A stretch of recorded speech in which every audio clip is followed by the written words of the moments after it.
I'm going to show you in this video how you can add the rulers in Premiere Pro. Very short video, so I hope you're going to find this helpful.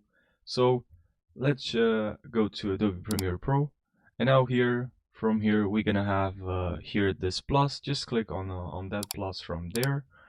If you click on this plus here, you'll be able to add more buttons, and we're gonna have to add this one right over here, show guides. You also have show rulers.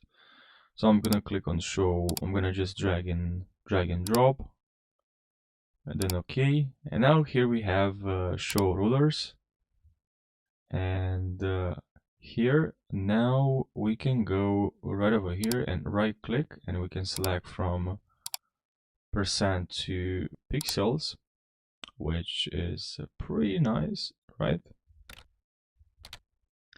Now let's also enable from here show guides, and now I can right click and add guide.